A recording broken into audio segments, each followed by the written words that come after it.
Subscribe कीजिए इस channel को और घंटी का बटन दबाइए लेटेस्ट वीडियो देखने के लिए। मुझे पटना के फकीरे सरकिया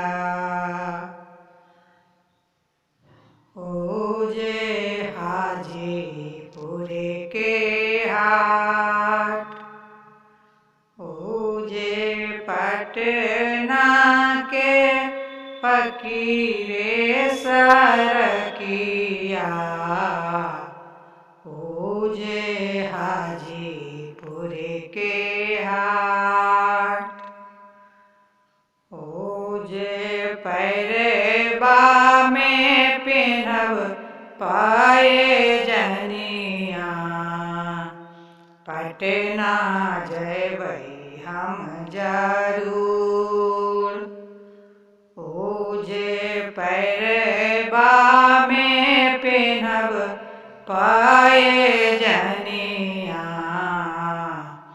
पटना जयबै हम जरूर ओजे उहाँ पर केलबा खरीदबै सेब खरीदब जरूर ओजे उहाँ पर केलबा खरीदबै सेब खरीदब जरूर ओजे पटना के पक्की रे सरकिया ओजे हाजीपुर के हाट ओजे उहाँ पर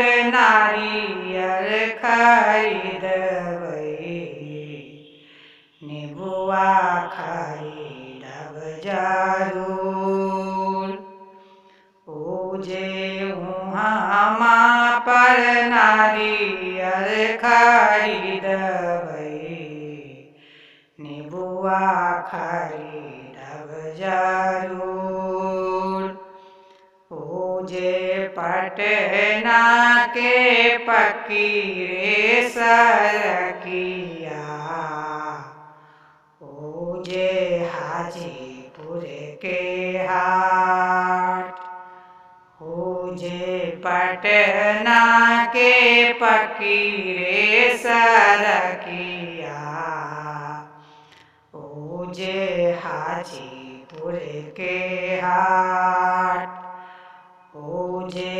उहाँ पर सुपली खरीदबै दौरा खरीदब जरूर ओजे उहाँ पर सुपली खरीदबै दौरा खरीदब जरूर ओजे पटना के पक्की रे सरकिया ओजे हाजीपुर के हाट ओजे पटना के पक्की रे सरकिया ओजे हाजीपुर के हाट ओजे साँझा खानी अरगा उठैबै भोरे मांगब हम जरूर ओजे साँझा खानी अरगा उठैबै भोरे मांगब हम जरूर ओजे 5 गो पुत्र एगो दिया मांगबै जरूर ओजे 5 गो पुत्र एगो धिया धिया मंगाबै जरूर। पूजे पटना के पकी रे सरकिया पूजे हाजीपुर के हाट। पूजे पटना के पकी रे सरकिया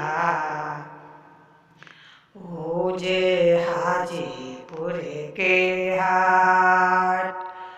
पूजे साँझा खानियर उठैबै भोरे मांगब हम जरूर। पूजे साँझा खानियर उठैबै भोरे मांगब हम जरूर। पूजे पाँचही खंड के कोठलिया कोठबा मांगब हम जरूर। पूजे पाँचही खंड के कोठलिया कोठबा मांगब हम जरूर। पूजे पटना के पकी रे सरकिया पूजे हाजीपुर के हाट। पूजे पटना के पकी रे सरकिया पूजे हाजीपुर के हाट।